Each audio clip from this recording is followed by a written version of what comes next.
के चाहिँ नहोस् भन्दा अब ब्रोकरले ठुल्ठुलो खेलाडीहरूले तपाईँको अब यो मनोवैज्ञानिक ठाउँमा छ भनेर हामीले चाहिँ हेरि नै रहेछौँ यहाँ अब 2700 ब्रेक हुन्छ कि अब यो 2670 65 ब्रेक हुन्छ कि भनेर चाहिँ हेरिरहेछौँ।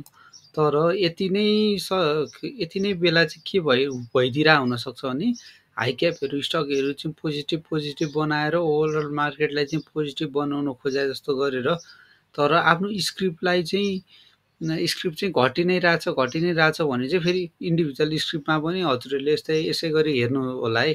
किनभने हजुरको स्क्रिप्ट चाहिँ घटि नै रहने ओभरअल नेप्से चाहिँ अलिअलि गरेर पोजिटिभ हल्का नेगेटिभ बनाइराख्दा धेरैले घटाएको त छैन नि नेप्से भन्ने चाहिँ नहोस्।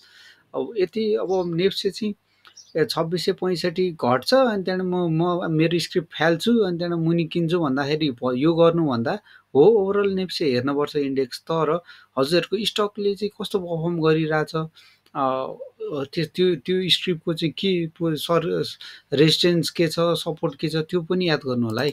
अब यहाँ चाहिँ हामीले देख्न सक्छौँ कि अलिअलि गरेर नेप्से चाहिँ पोजिटिभ बनाउनु खोजेको धेरै नेगेटिभ बनाउनु नदिएको जस्तो देखिन्छ होइन। तर हामीले यहाँ सप्लाई हेर्नु न डिस्ट्रिब्युसन पुरै डिस्ट्रिब्युसन भइरहेको देखिरहेछौँ। यहाँ एकुमुलेसनै छैन ओभरअल नेप्सेमा हेर्दाखेरि। अब यस्तो हो यो ल्यागिङ इन्डिकेटरहरूले चाहिँ देखाउँछ नि पोजिटिभै मोमेन्टम देखाउला तर आफू पनि अलिक सेफ साइडमा चाहिँ बस्नु होला। हो नेप्सेमा चाहिँ इन्डेक्स वाइज चाहिँ अब 2665 चाहिँ ब्रेक भएको छैन ठिकै हो।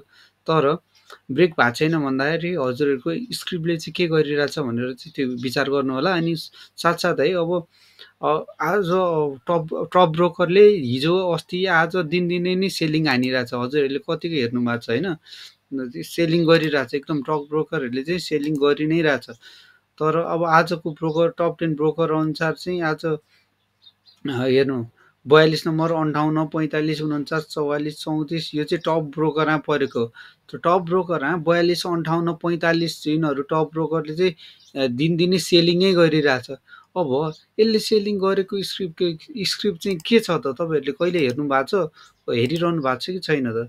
अब जस्तै अब आज 42ले टप सेलिङ हानेको छ होइन सबभन्दा धेरै कारोबार गर्ने भएको 58भन्दा बढी कारोबार गरेको छ। यसले किनिरहेछ कि बेचि नै रहेछ त होइन। अब यसरी चाहिँ हजुर हेर्न सक्नुहुन्छ एसबिआई लक्ष्मी ब्याङ्क कुमारी ब्याङ्क प्राइम कमर्सियल ब्याङ्क सबै यसले चाहिँ भनेपछि ब्रोकरहरूले चाहिँ सबै ब्याङ्कतिर लगानी गर्न थालिरहेछ कि के हो भन्नेतिर चाहिँ गइरहेछ होइन। अब ब्याङ्कको नि अलिक सस्तो ब्याङ्क चाहिँ भोलि लङ टर्ममै बेरिसै मार्केट जाँदा नि फरक नपर्ने खालको ब्याङ्कहरू लिइरहेको हो कि भन्ने भइरहेको। एसबिआई ब्याङ्क केबिएल अब यिनीहरूले चाहिँ ब्याङ्कै किनिरहेछ ब्याङ्क यिनीहरू नै सेल गरिरहेको देखिरहेछ होइन। अब सेल गर्दाखेरि चाहिँ अब यो 42 58 जस्तै 58को सेल टप ब्रोकरको सेलिङमा भएको स्क्रिप्ट चाहिँ एकदम याद गर्नुपर्छ है। फेरि आफू पनि फसिन्छ त्यही अनुसारको यसले नै एनआरएन चाहिँ एकदम होल्डिङ गरेछ सायद यसको आफ्नै स्क्रिप्ट हो नि त एनआरएन त्यही भएर नि अब यसले बाई सेल गराएर भयो नि आफूले मोमेन्टम लिइरहेछ यहाँ सेलमा पनि देख्न सक्छौँ। त्यही भएर बरुन यी लगायतको स्क्रिप्टहरू सेलिङमा छ। अब 45 नम्बरको ब्रोकरको हेरौँ है त टप ब्रोकरको चाहिँ हामीले छुटाउनै हुँदैन। टप ब्रोकरको चाहिँ हेर्नुपर्छ होल्डिङहरू के गरिरहेछ कसले यसले रादी भन्ने उठाइरहेछ होइन 45 नम्बर ब्रोकर। अब यसले सेलिङमा हेर्न सक्छौँ हामीले के स्क्रिप्ट चाहिँ सेलिङ गरिरह सिआइटी एचआरएल यी सबै यिनीहरू स्क्रिप्टहरू एसएचएल कति क्वान्टिटी सेल गर्यो भनेर नि हेर्नुपर्छ है। सेलिङ त छ तर कति क्वान्टिटी सेल गर्यो भनेर ओभरअल हेर्नुपर्ने हुन्छ हामीले है त। अनि सबै ब्रोकरको सेलिङहरू मिलिरहेछ यताउति भने त्यसमा अलि अलर्ट भएर आफूले नि स्टप लस लिने हो कि प्रफिट बुक गर्ने कि अब प्रफिट बुक त नहोला सायदै होइन त्यो अनुसारको अब अलि धेरै घटेको छैन भने चाहिँ आफूले अलिकति घट्दैमा आफूले सचक भएर भोलि अलि मुनि घटेको बेलामा किन्न सकिन्छ होइन।